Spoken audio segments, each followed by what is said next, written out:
Welcome to Running for Real, a global community with a shared love and curiosity for running. Together we reconnect with the reasons why we love to run and discover ways it helps us become better people. Whether it's the quiet moments of a morning run while the rest of the world still sleeps, or befriending the strangers next to you at the start line of a race, we are here to connect with others who see running as the common thread that weaves our lives together. Come join me, Tina Muir, as I talk with people from all walks of life, united by a love of running. Hello, my friends, and welcome to episode 394 of the Running for Real podcast. Thank you for joining me today. I'm excited that you are here, and whether this is your first time of being here, whether you've been here for 394 various times, I'm excited to welcome you back. I appreciate your support. And those of you who have gone to leave a review of Becoming a Sustainable Runner on Amazon or on Goodreads, I just want to give an extra shout out to you. I'm sure that there's many of you listening because you are my most loyal and appreciated people out there who really do make me feel special and appreciated. And I just want to thank you for that. Now, today, I would like to introduce you to one of my friends who was the first person to visit all 400 plus national park sites. You're going to get to hear a lot about that journey, that experience today. He was also the first openly gay man featured in an outdoor recreation campaign, and he has done a lot in the space to make sure that others feel included, feel like they are welcomed into the space, including creating outdoor safe space, which you're going to hear a bit about today. He's a keynote speaker. As I learned in this episode, he's also an accomplished singer. So there is so much to learn from my friend, Mikah Meyer, and I am really excited to introduce you to him. We are going to talk about all kinds of fun things today and go deeper than he has in other episodes when he's talked about these topics. So with a quick word from one of our sponsors, I'm excited to introduce you to my friend, Mikah. Friends, I am on a mission. I really believe that the running community, most of us out there, will eventually shift over to carrying our own fuel, be it a collapsible cup, be it our own handheld item, be it bottles within a vest. I really think most runners are not only capable of doing that, but should be doing that because it is actually best for our running. You heard Fiona O'Keefe a few weeks ago say that she would rather carry her own fuel than take on the fuel that is on the course, and same goes with hydration there. And I think that is a very good point, because when we have our own fuel, our own bottle, our own hydration in our hand, we are able to sip it. We are able to take it in as we go. We are able to refill it maybe once, maybe not at all throughout the whole race, rather than doing the awkward dance that we have with volunteers when trying to grab cups. I absolutely love the Sky Flask Speed from Hydro Pack. I have been working with Hydro Pack this year because I genuinely believe they have the answers figured out here. This soft flask is so easy to hold on to. You don't actually have to hold it. It breaks down really small, so it doesn't take up a ton of weight in your hand. Handhelds have come a long way, and Hydro Pack has been leading the charge, including the speed refill that they have now, where you can just flip the lid open, fill it up, snap it back down, and get on with your run if you even need a refill at all. Check out Hydro Pack for not only this Sky Flask Speed that they have in 3 different sizes, a 350, a 500, and one that keeps it cool, but also they have the cups there. Those of you who have been asking me about reusable cups, go check out hydropack.com/pages/Tina to go find out more. I love what Hydro Pack is doing. I really believe this is the future, and I want you to jump on board. Go check out Hydro Pack. That's hydrapack.com/pages/Tina. I'll see you over there. Mikah, my friend, I am excited to welcome you to the Running for Real podcast. Thank you for joining me. Thanks for having me. It is an honor to be here with you. Oh, I love that. You wouldn't have said that a year ago. Well, I had known you a year ago.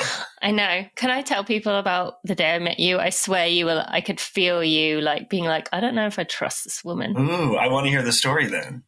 Yeah. Okay. Well, do you remember how we met? I hope so, because it wasn't very long ago. Yeah, I do. Uh-huh. Okay. So you had just been I believe was it you or Michael had just been speaking? One of you you must have been. You were wearing your red suit. So you must have just been coming from doing your talk upstairs, which I was not allowed up to, even though I tried. I was told my pass did not get me upstairs. So you'd come down. We were standing in the hallway. Michael introduced us, and I said, I said something like, "Oh, we have a lot of mutual friends," and I could feel you being like, "Yeah, and so I was like, "Oh, I don't know, I don't know if this is going well." And Michael had already told me, Michael Clemens, about you and how like, oh, you really should get to know Micah, and other people had mentioned you along the way, Jake as well. And I feel like I could feel in you that you were not so sure about what I was, not that I had like intentions, but whether I was someone that you were comfortable with. And so I felt then I was like, I have to win Micah over to like me. And so I spent the rest of the day making that my mission. And I feel like I succeeded, maybe. Well, you're making me want to be less nice to people when I first meet them, because maybe then they'll all spend the whole day trying to win me over, which would just be fun. No, I mean, I think in your defense, I always have my guard up at TRE. And that's not anything to do with you. That's just to do with the fact that for all my years at TRE, I often was the only queer person in the room. And even we met in 2023. In 2022 at TRE, they had no LGBTQ plus speakers. They had no LGBTQ plus topics. And I went through their entire 70 plus page event guide, and the words sexual orientation, gender identity, gay, LGBTQ plus, anything didn't even appear in their program.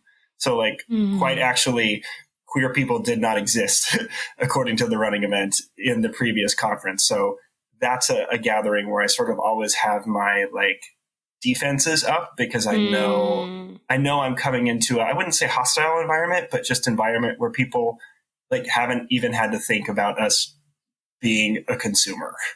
Yeah, absolutely. And there's obviously been some changes within that. Were you pushing that from behind the scenes after that 2023 experience? Okay. A lot. Yeah. I mean, after the 2022, that's what I meant. Yeah.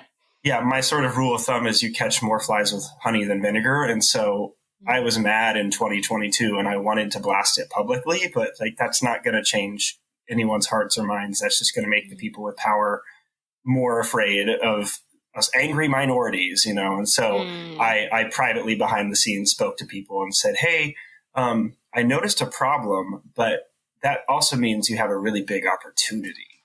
I like that. And obviously it worked, because then you were a speaker in 2023. So quick turnaround there, and well done. And thank you for doing that. I'm sure a lot of other people who came along in 2023 felt that difference. And I loved seeing the Queer Running Society booth that you spent a good chunk of time at, being able to be represented there, which was cool. And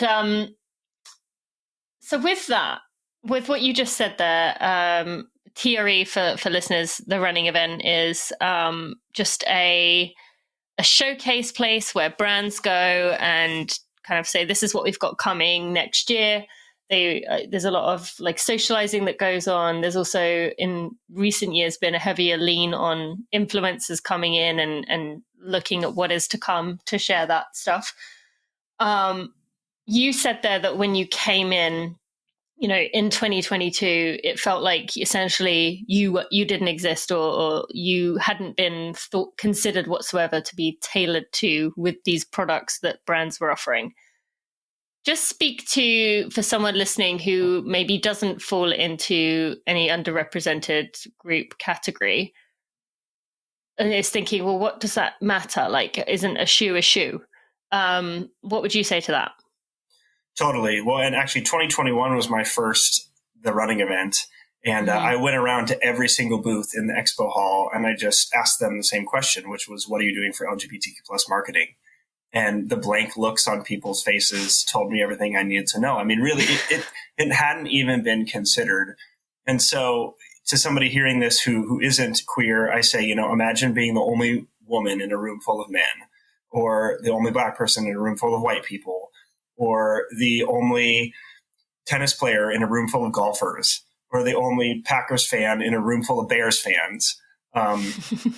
sort of pick anything where you are outside of the vast majority, and just think about how hard that is to fit in. I saw some story recently about talking about people who come from lower class backgrounds who are suddenly thrust into really high end positions, and they're used to mingling with people who all have, second houses and guest homes and staff, and just like the conversations you have about your childhood, one of you is going to be like, well, I didn't, know where I was going to live the next year, whereas somebody else is talking about their theater camp for 3 weeks. So it just, again, when I talked about being on defense at TRE, not because I'm uncomfortable with who I am, but I know I'm coming into an environment where I have to convince people of the reason they should even listen to me. Not, hey, I have expert information that can help you make sales, but hey, I'm worth the next 2 minutes of your time.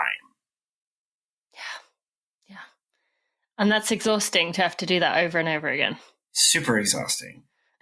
But, well, I mean, the cool thing about this, and I talk about this all the time, is like that complete lack of recognition is a huge opportunity. Such a huge opportunity for any brand or any organization.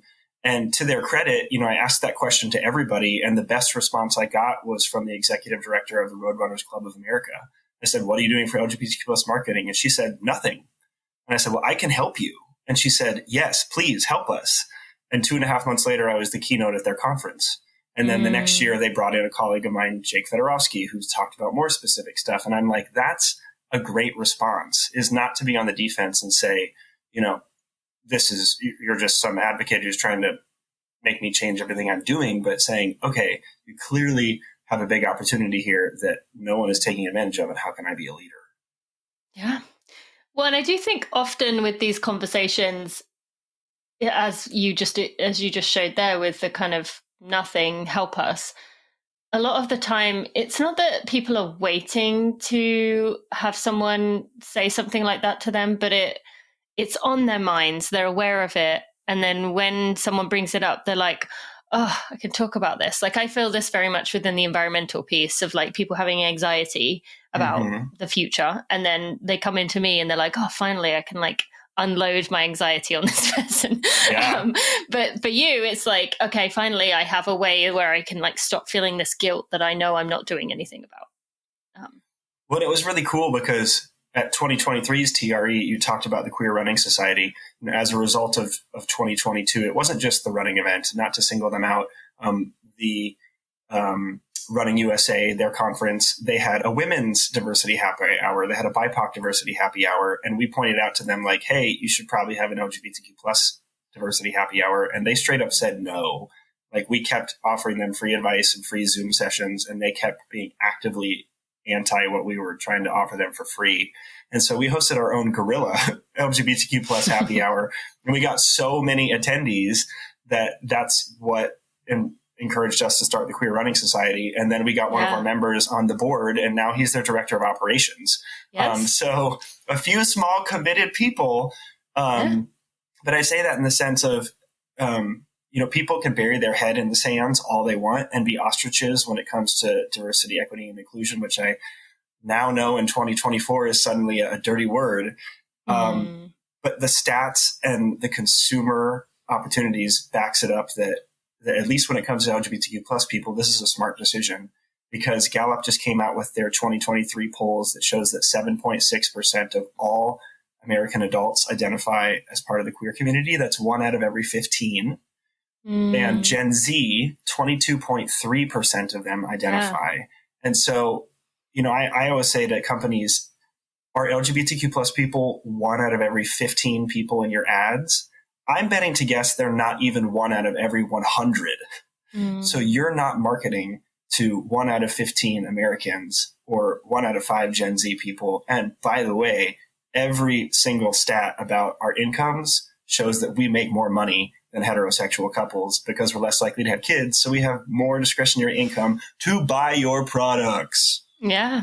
Yeah. That is a very valid point. And I actually haven't heard anyone say that, but that is very true. Yeah. Well, and the whole reason that point started was at TRE. So we got this Queer Running Society group started. They included us with their their nonprofit pins that you could wear to show, RIDC. I have one on my Queer Running backpack. Society. Yeah. And you're one on my backpack. day one, all the Queer Running Society pins were gone, which means we were the most popular of all the nonprofit groups there. Or somebody really hated us and they stole them all because they were like, I don't want those queers having no pins. Or somebody really loved you and wanted to put a badge on everything they owned. Yeah. So again, I say that's just proof that there's this huge untapped market that the running industry has been ignoring. And if somebody would just start marketing to us, that brand could capture that market share and make so much money. Yes. Yes. And I got to really see this through. I've watched quite a few people come up to. You and I haven't spent enough time together to see it as much, but through spending time with Michael, through spending time with Jake and Ryan Montgomery, I've really got to see people coming up to them and really like what it means to have someone that is representing these brands that they identify with, and just how much safer it helps them to feel. So it's really a beautiful thing to get to witness these people being excited to even like be in their presence. So yeah, I personally appreciate all that you've done because it's just beautiful to watch. And I look forward to that happening when I'm around you next as your fruit fly. Oh, yes. Okay. I want to go into your running journey a little bit here, as this is, you said, the first like full on running podcast you've been on, which is kind of surprising to me. And I am honored and excited that is the case. So for you, running in itself has become a big part of your life now. But how about in the early days? Were you a kid who was like, your parents said, he was running around as he was a 3-year-old and we knew he was going to be a runner? Or were you someone who shied away from it at first because it was in the punishment category, as it is for most? Oh, gosh, I don't even know if punishment is a harsh enough word. It was like, pure shame and like total self-doubt. I mean, I was the kid that dreaded the day, like, can I call out sick on the day that they made us run a mile in gym class, because I would get a side ache and I'd have to walk. I played tennis all throughout growing up because it was a sport that you could do like with short, fast bursts of speed, but you didn't have to do stamina. And I was just really bad. Like the side ache thing would get me. I would just really keel over and could not do distance stuff. And so I really favored sports that avoided distance. And I pretty much stayed that way until I was 32. And I was on this 3-year nonstop world record road trip visiting every National Park Service site. And 2 years in, I did my annual physical, and my doctor said, you're the heaviest you've ever been in your life. If you gain 5 more pounds, you'll be medically overweight for your height. And I'd always been the skinny kid, always been able to eat whatever I wanted and be fine. But after 2 years of living in a van, eating fast food, sitting in libraries all day, blogging, it had taken a toll on my health. And I realized I hadn't been playing in local rec sports leagues like I usually did. And so basically I realized I had to find some way I could work out while living in a van and never being in the same place more than a few days. And the only option was running. Yeah. So I could see that. Well, so in August of 2018, I was in Anchorage, Alaska, and at midnight with the sun still shining, I put on Kim Petras's Heart to Break on loop on my headphones. And I said, I'm going to go run or move for 30 minutes. And however long I can run until I have to walk, that's what I'll do. And then I'll try running again. And, I ran like 2 blocks and then started walking. But I kept that up every day. And within 2 months, I had gotten to the point where I was able to run for an hour without stopping. In just 2 months of that everyday commitment, at least 30 minutes, eventually up to 60. So I like to tell people, no matter what age you are, no matter what your background is, no matter what you can or think you can't do, I started running at age 32, and by age 33, I was getting paid to be a runner. So what can you do? That's very true. What would Mikah of Side Stitch days think of that then? I mean, I was young and dumb, so I would think that it didn't make any sense. But now as an adult who's had life experience, I can say that, life is long and we have so many seasons, and I'm in a runner season right now and it's great. And I look forward to my daily run. It's my daily meditation. Oftentimes when I'm having problems at work or personal life stuff, the answer comes to me on my run, and I have a little note section in my phone that is just full of ideas that come to me once I'm able to sort of give myself that shower thought moment and shut off my overthinking monkey brain and just let my body go to autopilot. So it's a really important part of my life, not just professionally, but especially personally now.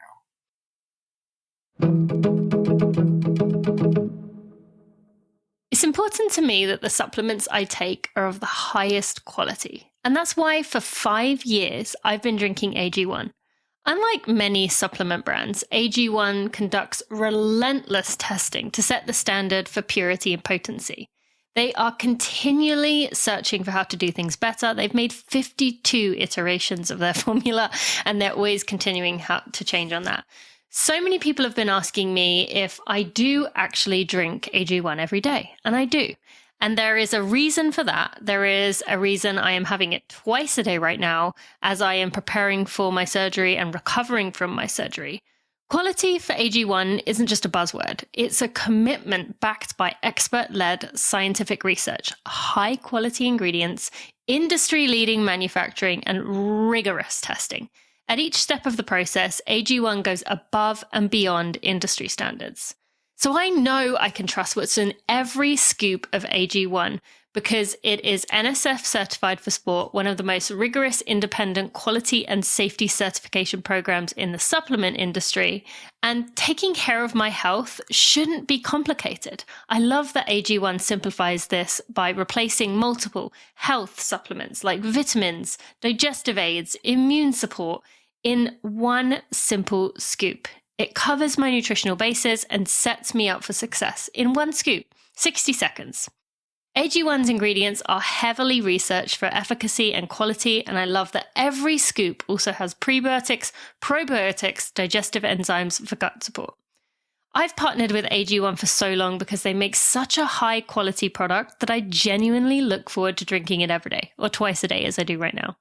If you want to replace your multivitamin and more, start with AG1. Try AG1 and get a free 1-year supply of vitamin D3 plus K2 and 5 free travel packs with your first subscription at drinkag1.com/Tina. That's drinkag1.com/Tina. Check it out.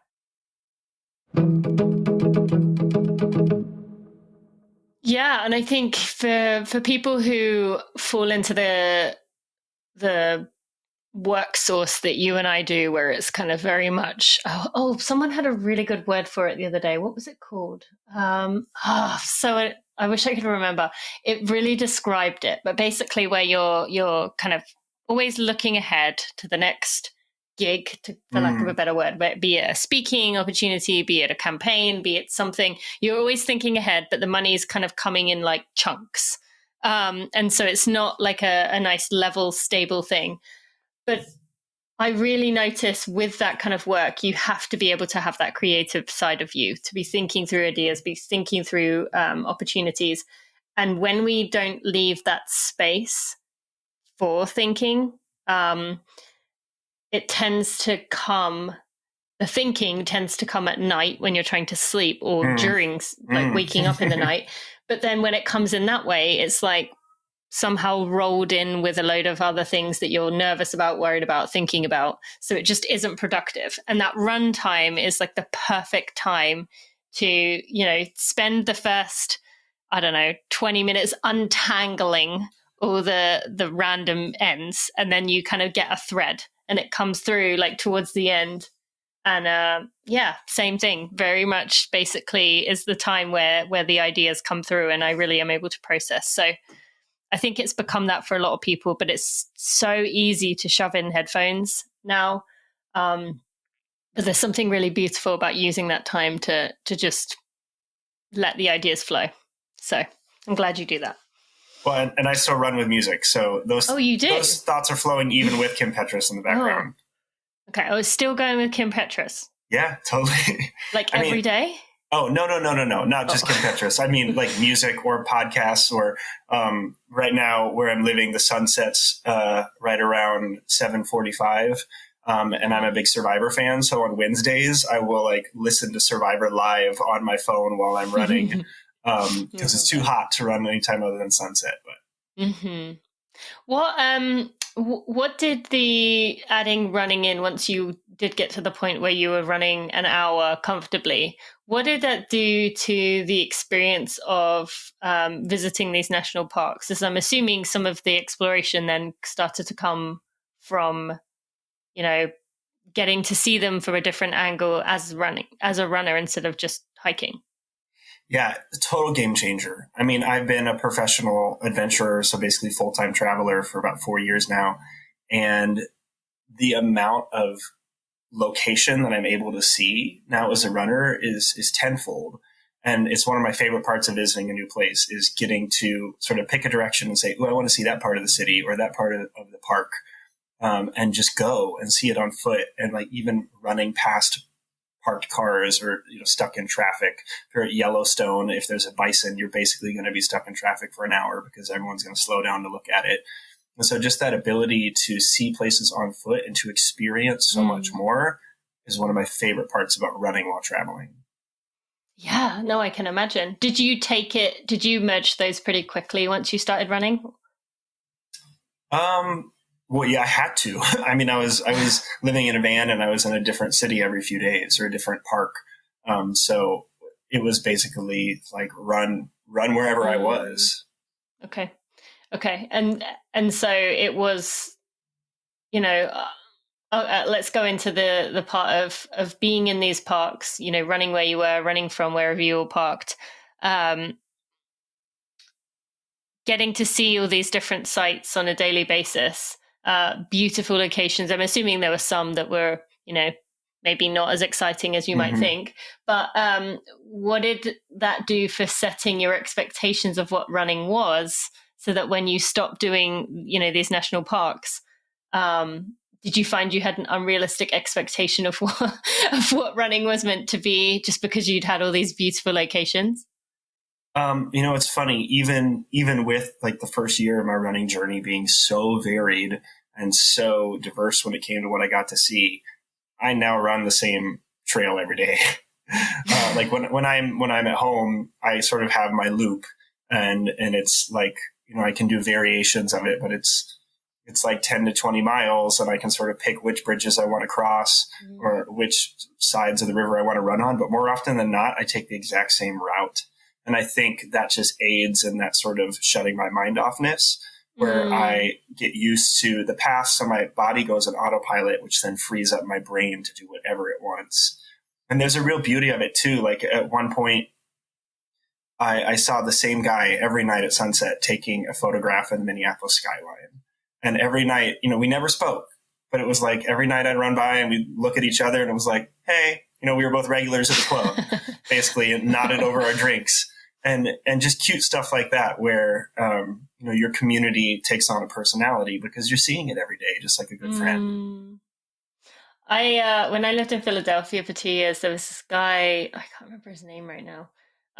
He was this older man who used to walk the Valley Forge. Valley Green? Yeah, I think that's what it's called. The trail in Philadelphia. And every time I'd run down there, I'd always see him every time. And we'd use the same thing. It'd be like, hey, oh, good morning. And it would make my run every time I saw him. I'd look forward to seeing him. If I didn't see him, I'd be like, is he okay?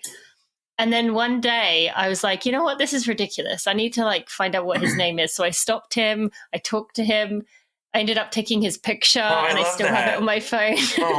And I still have it to this day. And it was just like a fond memory of those comforts of seeing someone who just brings a little, source of home feeling to you because you see them all the time. So I love that so much.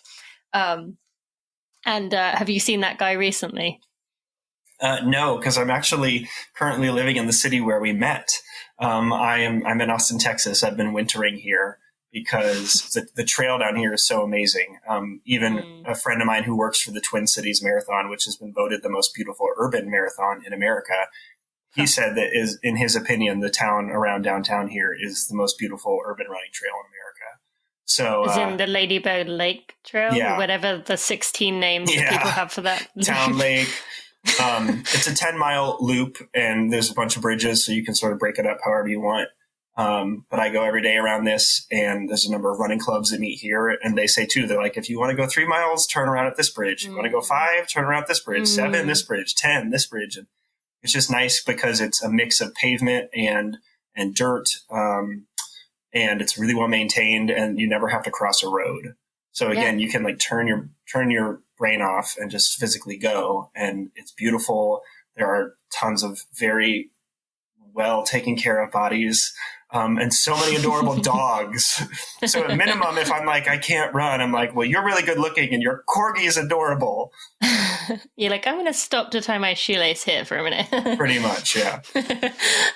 Okay, so continuing on with your national park adventure, I know you've shared this story a lot, so I don't want to go into too much of it, but deciding to do all of the national parks, one after the other, got you a lot of national attention. It was obviously a very meaningful trip for you. Mm-hmm. So tell us a little bit about reflecting now upon doing that journey. What are some things that come to mind to you now that some time has passed between that experience? I think we just as humans in general, we always, maybe not always, but it's very comforting when we can forecast what's going to happen. And I think sometimes we get really uncomfortable when what we expect doesn't happen. But I've found that oftentimes that can lead to some of the most beautiful moments. And I say that in the sense that I launched this journey to try to set 2 world records, to visit every single National Park Service site in America, not just the 63 capital N, capital P national parks like Yosemite, Acadia, and Grand Canyon, but like Fort Moultrie National Monument and Cape Cod National Seashore and all these little parks that most people don't think of when they think of our park service. And I did that at age 30 specifically to try to get media and social media attention to share this lesson that I learned when I was 19, when my dad passed away at age 58 and never got to retire. And I've always sort of had this big carpe diem ethos ever since, because I don't assume I'm going to live to retirement age. So whatever I want to do with my life, like visiting all the national parks, I've tried to figure out how I could do that before I hit 65. And I realized most of my peers sort of still thought they were guaranteed to live to 80. And so I decided at age 30, I was going to do some crazy big road trip to try to get their attention and share this lesson I learned in a hard way, in a way that was more positive. And while that was the initial goal of the road trip, I got so much hate mail from people who were like, you spoiled trust fund kid. I'm like, my dad was a pastor. The only pastor I know with a trust fund is Joel Osteen. Like, I don't even have the money to finish this journey. I'm fundraising along the way. Anyway, that message kind of stuck. But what actually ended up happening that I did not expect when I started was that when I began that journey in the history of the outdoors recreation industry in America, there had never been a Pride Month ad. There had never been an openly LGBTQ plus person who was sponsored by a company, and there had never even been an openly LGBTQ plus person in any ad. Wow. And so the outdoors recreation industry essentially was like super homophobic. And as I dug more into that and talked to companies about all the economic benefits of marketing to this community, they straight up told me we would offend too many of our customers if we did that. So that meant that outdoors culture and outdoors users and park visitors must feel this way too. And that totally panned out when I started doing this world record journey, and journalists would write about me, and so many hateful comments about, why do you have to know this guy's gay, etc. And so really what I learned from that was there was this huge need for even just like one openly LGBTQ plus person in an outdoors ad. And so I beat that drum for years and years. And finally, 2.5 years into my road trip, I'd gotten enough attention for these world record park visits that I was in an REI ad. And it was the first time an openly LGBTQ plus person had been in an ad. Excuse me, an openly gay man had been in an ad, and it was 2018. Yeah. And so that really has become a lot of my focus ever since, not because I chose it, but because, as we talk about in my Lutheran tradition, the world told me this was my vocation. The world basically showed me that these were my talents and this was their greatest need. And that's what a vocation is in my religious tradition, is where your greatest talents come together to meet the world's greatest needs. And that's how you find your life's calling. Mm-hmm. And so just in the way similar to when Serena Williams retired, you had this slew of Black female tennis players who said, well, I only started playing because I saw Serena. There were no openly LGBTQ plus people on posters. There were no role models. There was no representation for people to look up to and say, oh, when I grow up, I can be outdoorsy or a runner or involved in this activity or this job. And so really what that Parks journey showed me was that I needed to lean into this and sort of be that openly gay role model outdoorsman that I never saw growing up. Which ties into the point you made about Gen Z and how it's working, because the fact that that number is at 20, would you say 22%? 22.3 is the most recent Gallup survey, yeah.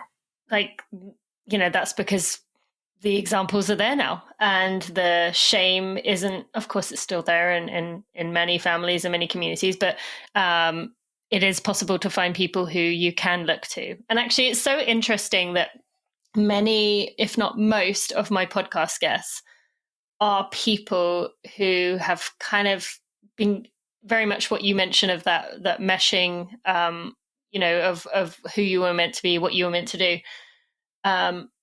The reason they do what they do is because of not having that example when they were younger and wanting to make sure that no one else feels that way, or they can do what they can to prevent people feeling that way.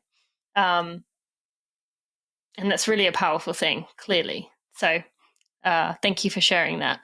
Well, when Coco Gauff won the U.S. Open recently, you know, another example, she talked about Serena Williams. She was one of those tennis players. And it's like, we have proof that when you provide leaders and representation, the following generation comes. So to anyone listening to this, you know, maybe there's not a huge market for LGBTQ plus people at your brand right now, but that's because you haven't tried to reach out to us. And I just gave a keynote speech at a conference, and it was interesting because if people were over the age of 50, they basically doubted everything I said. And if they were under the age of 50, they were like, this was so great. This was spot on. Like, this is so helpful to our business. And I heard a quote from one of the elder groups that I thought was really spot on. And this guy said, you know, I think he made up those stats about the percentage of Gen Z that identifies this way. Like, there's no way that they're all actually that way. They're just saying it to be trendy. And then he said, Gen Z will F anything. And I just thought it was so fascinating. Like why your job is to market to people to get them to buy your product. And this is the next largest group of people who are going to be buying your product. And like, why the hesitancy to doubt Gallup, who's been around for decades, who we use for all sorts of consumer research? And like, why that hesitancy to say, well, this doesn't make sense to my generation, so therefore it must be false. Mm-hmm. What a missed opportunity. There's definitely a lot of that. Being in the same space as you do, I've had a lot of conversations with particularly older men who kind of say to me, I feel like the world passed me by, or feel like things just changed overnight. And it is interesting to see some of them are open and listening and being like, I'm doing my best. I am not good at this, but I'm gonna try. And some just like feet in the ground, no, not changing. You know, everyone else has it wrong. Let's keep things the way they were. So I'm glad that you're continuing to do this, and you do a lot of keynote speeches. So for anyone listening who's looking for someone, Mikah is definitely someone you can think about for your next event. And I love that I've seen your some of your content about how that is impactful to people when you do these speeches, and how you do change minds. And you just said there that everyone under 50 was kind of like, oh yeah, this makes sense. So, you know, I know it's not an easy thing to do, but I appreciate that you're pushing forward for many others. And that's what you have done, you know, since you began this journey. And with that,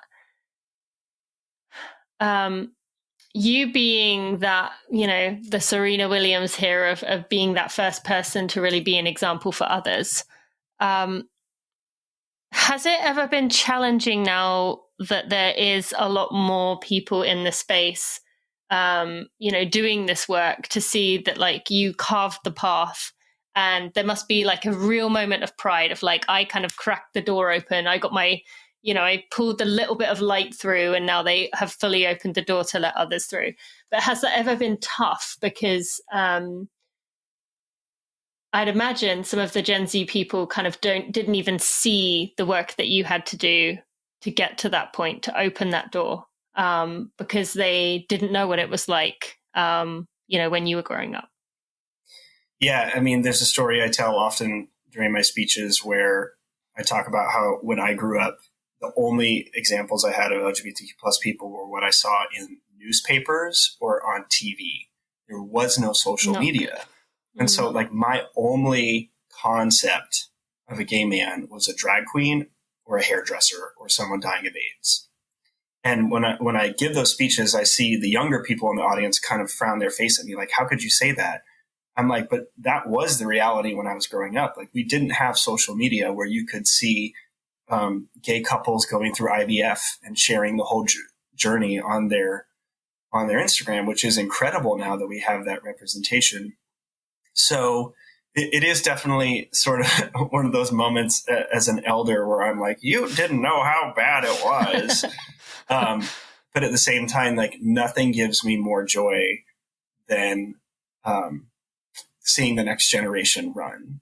And actually, I was joking with a friend of mine who is sort of newly out of the closet, and he's just fully embracing it. And really, we talk about, so people come out of the closet and they've spent so many years trying to act straight, and then they come out and that pendulum swings, and then suddenly they're super gay for like 3 years, and then it kind of levels out. And he's in his super gay phase right now. And I was talking to my mentor, whose name is Larry, and I said, Larry, you walked so that I could run, so that Ummer could prance. I love that. And so nothing makes me happier than seeing people prancing and saying, like, maybe I didn't get to prance, but they get to. And I mean, one of the ways in which, when I was talking about a vocation and feeling like the world called me to do this, is that, like, I am white, I am male, I'm from a Midwestern state. My father was an award-winning Lutheran campus minister. I am so close to that apex of privilege that when I walk into those rooms, oftentimes before I reveal that I'm gay in my speeches, these people think I'm just one of the good old boys. And I went to school in the South, and I know what the good old boys club is. And I can appear that way.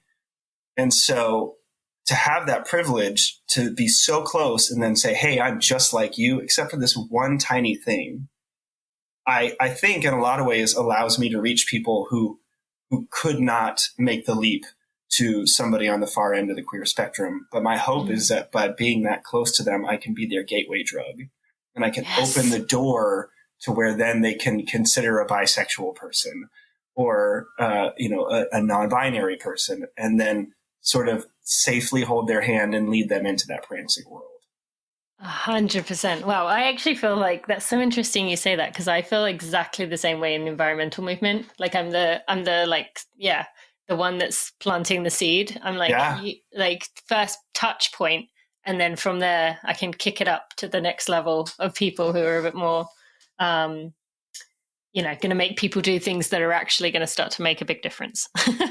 And I think it helps too to give people grace in the sense that I hear now a lot of people say, well, everything is about gay people. I don't know why I make that voice when I'm showcasing people who are anti-LGBTQ plus, but I often hear people say, everything is about LGBTQ plus people now. Every ad, every news story I read. And I'm like, okay, really? Like, I guarantee you, if you go and you watch an hour of commercials on Fox News or CNN or even MSNBC, I can almost guarantee you not even 10% of the people in those ads will be LGBTQ plus. So maybe not everything, but maybe let's scale that back.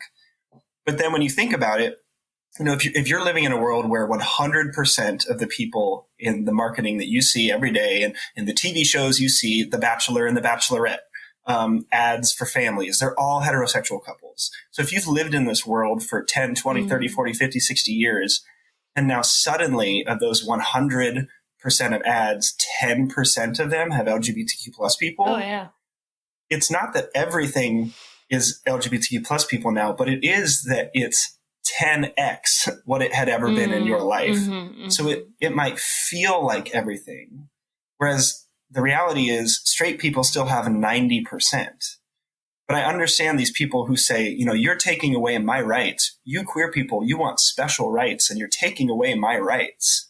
And it's like, no, we're not taking away your rights. We might be taking away 10% of the market share of images and representation that you've been seeing, but you still have 90%. Yeah. And so I understand their pain and I understand their fear because technically they have lost some power. They've gone from 100 to 90, but they still have 90% of the power. So maybe they could be happy with that instead of being angry that they went from 100 to 90.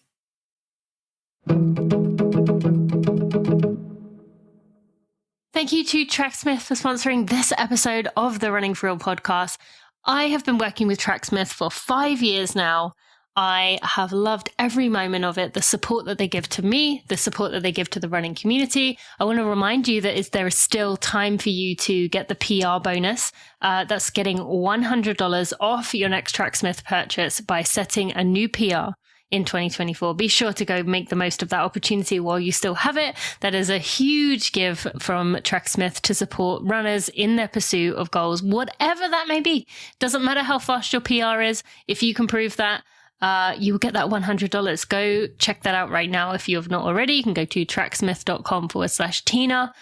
But I want to talk to you today about, I mentioned about 5 years ago, Tracksmith sent me my first pair of session speed shorts. These are high stretch, they're lightweight.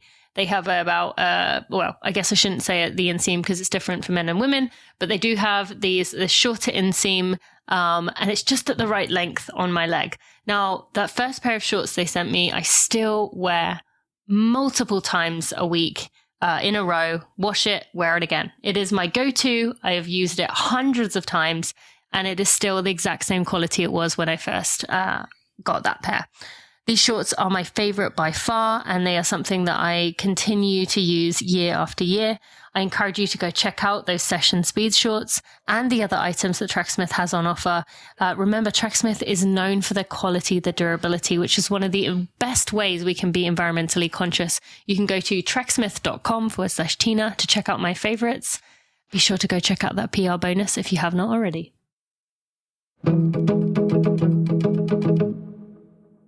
And to add to that, it's also that they're then seeing, lots of other demographics, including probably the big one of women being in the ads, getting the money, getting the jobs, things like that. And that is taking up a percentage closer to 50%, which is, probably the big driver that gets people very sensitive because there is, with regards to women, there is a lot of push for this. And I have many male friends who have, tried to get jobs in various areas and just not been able to get anything because the pendulum is swinging to try and allow women into the space. And so, it is challenging because you can see, as you said, how it can feel overwhelming. But at the same time, I hope people can take a step back and think, okay, but I've kind of been very fortunate all along. And yes, it's unfortunate that maybe it's happening to you at this time. You are looking for a job or looking for products and feeling like it's being taken from you. But just that's the way it goes, unfortunately. Okay. I actually selfishly want to hear about something that I didn't know about you, which is about singing.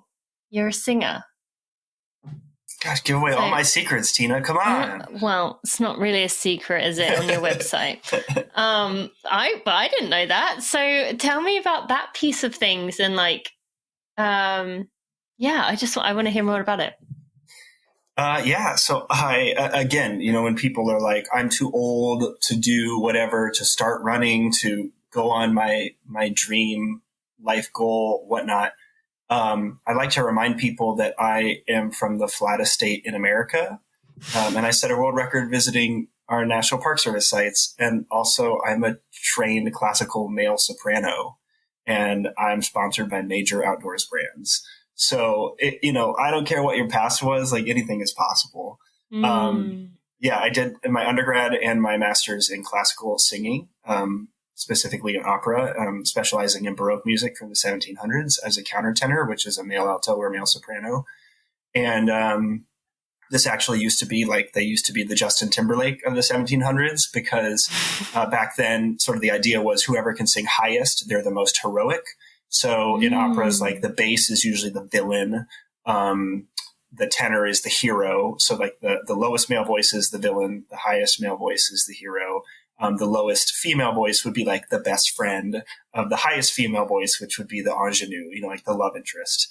Yeah. And so, there was this voice, it was a castrato, basically. They used to castrate young boys before they hit puberty so that their voices would maintain their boy soprano sound, but then they would still get the huge lung capacity and all the other male hormones. So they would grow like super tall, and actually castrating them would make their bones less strong. So they would grow even taller than most humans back then.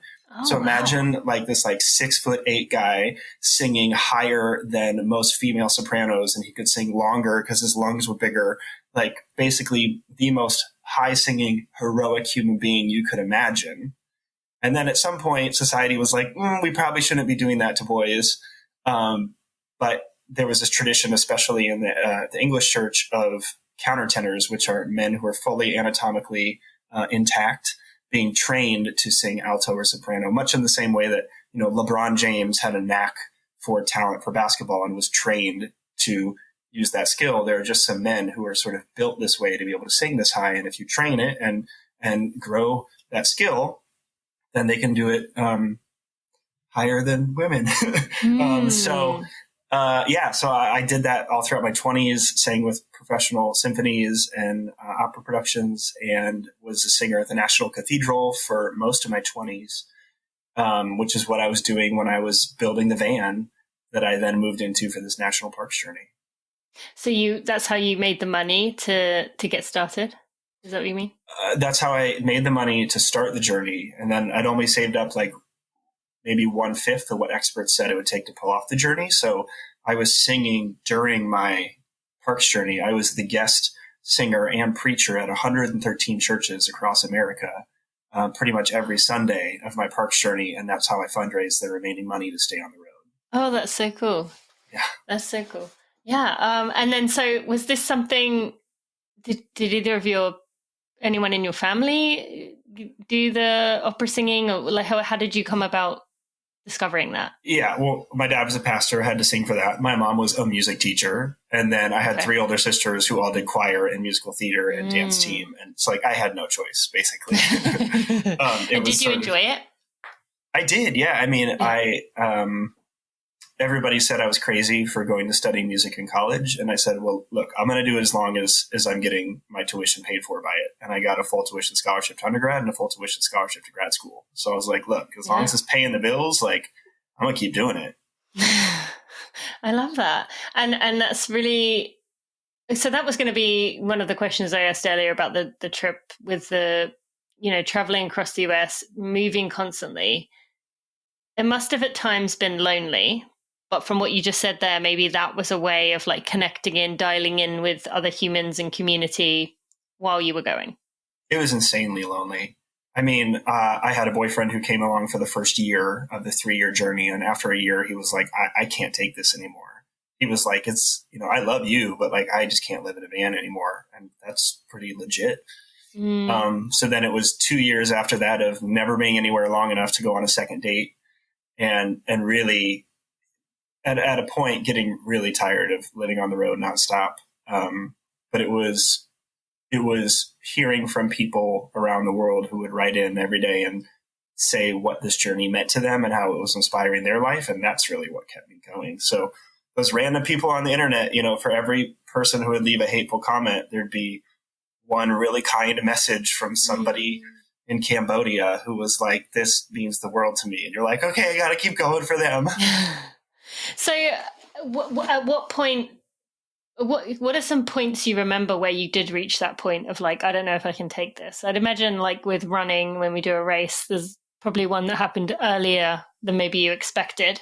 But yeah, what are some of the points that you remember specifically of being like thinking, can I really do this? In the same way you would as running a race.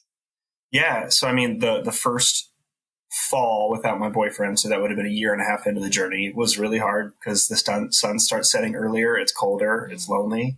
So that first fall and winter of the journey was really hard. And then the final one, the fall of 2018, was really tough because I had saved sort of the American Southeast for that final fall and winter. And a lot of our National Park Service sites are basically based around the civil rights movement. And so it would be like, this site is where we treated Black people horrible in this way. And then the next park I went to was like, this site is how we treated Native American people horrible. And this site is how we treated Black people horrible again. And it was just one after the other after the other. And I remember calling my sister and she's like, you sound depressed. And I was worried when you got to this part of your journey that would happen, because our National Park Service doesn't just preserve the beautiful sunny vistas of our history. It preserves all the sites that tell our American story. And there are a lot of sites that fortunately we've learned from, and we've learned, these were not moments in our history that are good. We're going to preserve these so that we hopefully don't make this mistake again. And when you do those day after day after day, and it's cold and you're lonely and it's dark, it's probably like mile 22 when you're like, oh, there's still 4 more, and this is the furthest I've trained, and people aren't cheering anymore in this section. Okay, I can't feel my feet, but we're in motion, so we're going to keep going because I've come too far to give up now. Yeah, I could imagine that being the case.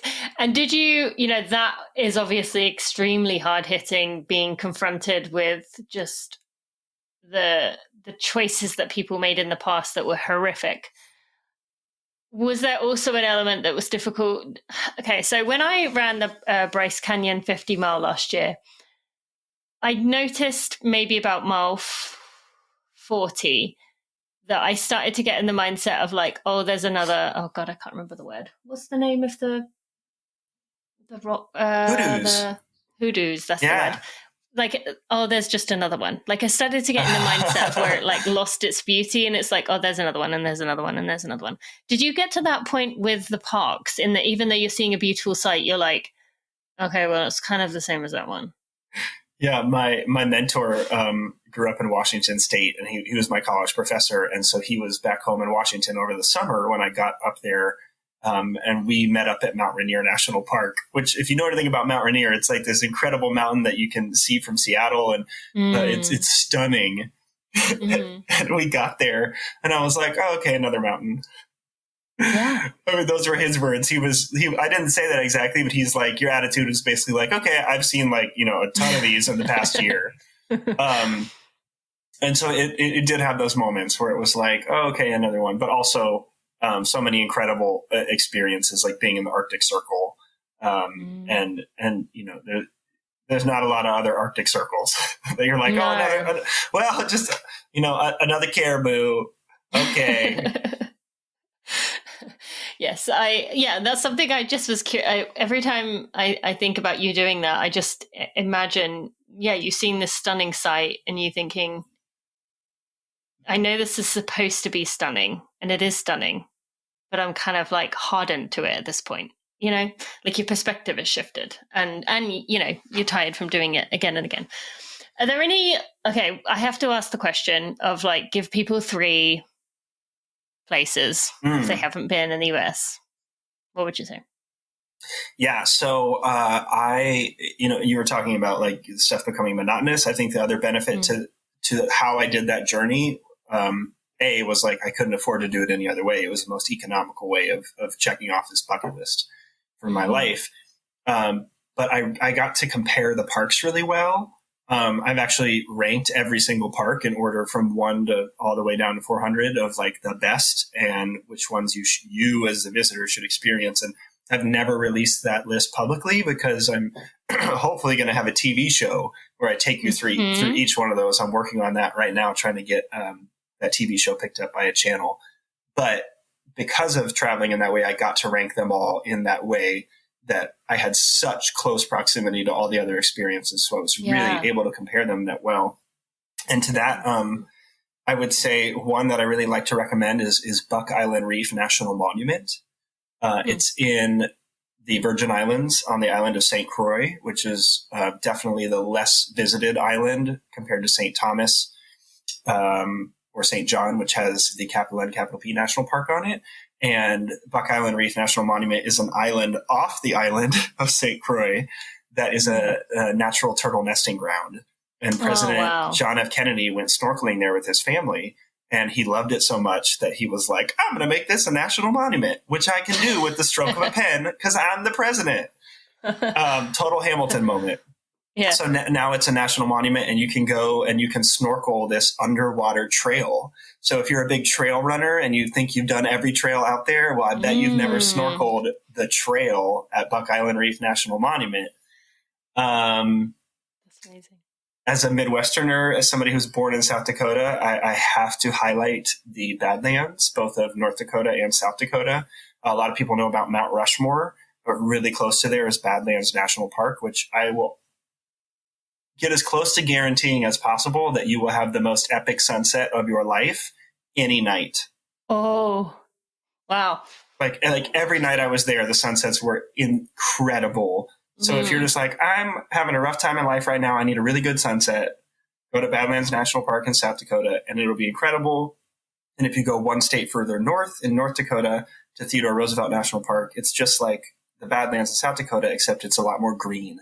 So it's this mixture of like dead earth with green grass on top. And North Dakota is the state that is most likely to be the last state that people visit in their life. So much so that the Tourism Bureau has a club called the Save the Best for Last Club, which you become a member of if you go to a visitor center when it's your 50th state and tell them so. So don't overlook the Dakotas. Don't sleep on those. If you see a trail run out there, don't think that it's boring and flat. If it's the western half of the state, it's going to be incredible. That is good. I only have 6 states left, and those 2 are 2 of them. Yeah. So I'm going to be... Okay, cool. Keep going. Quick plug for that. If there's anybody listening to this who is a race organizer, I have a race that I have been wanting to set up related to a National Park Service site, and I don't have the infrastructure to do so. But if you're listening to this and you set up trail runs and you want a really badass event and you want a partner to pull it off, call me because I got one for you. Okay. And with that teaser, my favorite National Park Service site that I talk about all the time, and if you want to see a video of this and why it's so incredible, you can go to my website where I have that, mikahmeyer.com. It's on the homepage, is Dinosaur National Monument. And for a number of reasons, I think it's the best of everything that the National Park Service has to offer in one site that has only 7% the amount of visitors as nearby Rocky Mountain National Park. So you don't have to deal with traffic. You don't have to deal with expensive prices. You don't have to deal with all the parking lots being full. So the best that the National Park Service has to offer without any of the downsides. And what state is that in? It borders Utah and Colorado right south of the Wyoming border. Middle of nowhere. You will not stumble upon it while on some interstate. Okay, good. Thank you so much for that. Sorry to make you do that again. I know you have to do that all the time. Is there anything else you'd like to share with the listeners today? Some final piece of advice? Piece of advice. Whatever you want to share. Doesn't have to be advice. Well, I've got one thing that I want to share that at the time of release of this podcast is very new and fresh. So we talked about singing. We talked about my favorite National Park Service sites. And as of the release of this podcast, there is a very new, exciting thing coming out. I can't even tell you all about it. The things that I can tell you are that it's a short documentary that is made about me, but it's not really about me. It's about all of us. And it's about, kind of like I talked about with my Parks journey, like the things that we seek in life and the things that give our life meaning and what makes us want to get up every day. And it's a short documentary that just got its world premiere set at a film festival. Yeah. Which film festival? In April. I can't even tell you which film festival yet. I think you are going to tell me after we get off the thing, so you can say, wait 30 seconds. Yes, sorry, listeners. I have only released to the public that it is in a film festival. It's been accepted and chosen. That's so exciting. And by the time this podcast comes out, I will have shared the name of the film, which is Echoes in the Canyon. I love that. That's a beautiful name. So cool. I can't tell you more than that yet, but I'm going to be releasing every week more tidbits on my social media until the actual world premiere. And it's a really exciting story. It's sort of a smaller piece of another documentary I'm working on, which is about the run I did across Mississippi in 2021. But I'm only plugging that because we have finished everything with that documentary. We just need to raise $30,000 to do the final edit. So if you are a brand or a philanthropist or somebody out there who just really loves epic running stories, we need $30,000 to do the final edit. And then we've got a feature-length documentary that's ready for Netflix. So exciting. Okay. With all that said, the piece of advice I would give is whatever you want to do with your life, whether it's getting in a van and visiting all the national parks, whether it's running some 100-miler or some insane race, or whether it's opening your own business or working your family farm or being a mom or whatever life dream you have, don't assume that you can kick the can down the road to 65 or to 80. Please pursue that goal now. And if I'm living proof of anything, I did not have the money when I launched my dream to finish it. I did not know what was going to happen, but it has provided so many amazing aspects that I never would have guessed going into it. So whatever your dream is, just show up to the starting line and take the first step. I love it. That's beautiful. Thank you, Mikah. I will put links to your website, to your social media, to everything you share with me in the show notes. So encourage people to go check that out. I appreciate you so much. And can't wait to hear more about the documentary. You'll find out very soon. Let's talk about it when we go on a run together next. I love that.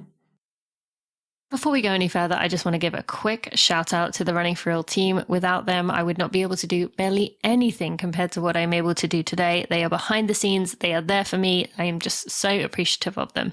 To Jeremy Nessel, our podcast editor, audio consultant, and someone who's been with me since the start. To Sally Pontarelli, our content and operations manager, who is there day to day doing all the things to help me be successful. To Kelsey Wang, our head of design, and Louise Murphy, our associate designer. And finally, to Sandy Gutierrez, our photographer and content strategist. I am appreciative of all of you and wouldn't be able to do what I do without you. I always enjoy my time with Mikah. I hope you did too. I loved hearing about the travels throughout the US. And actually, I also enjoyed hearing about the tough parts of that because it sounds like something that would be a dream come true, doesn't it? But there's obviously a lot of additional elements there that we maybe wouldn't think about on the surface, but it really would get exhausting. I appreciate Mikah for all he has done in the running space to make others feel included and welcomed and like they belong. And I encourage you to go follow Mikah on social media and check out his website if you have not already. You can find links to that by going to runningforreal.com/episode 394. You will also find links to our sponsors in that episode. Thank you to HydraPack, thank you to AG1, and thank you to Tracksmith. Again, go to runningforreal.com/episode 394. Thank you so much for listening. If you haven't left a review in a while, might be time for an update, and it would really help to push Running for Real up the algorithm for people searching for new running podcasts. I really appreciate those of you who have done that recently, as well as leaving a review for Becoming a Sustainable Runner. Thank you, thank you, thank you. I look forward to seeing you next Friday. Thank you so much for listening. Have a good weekend.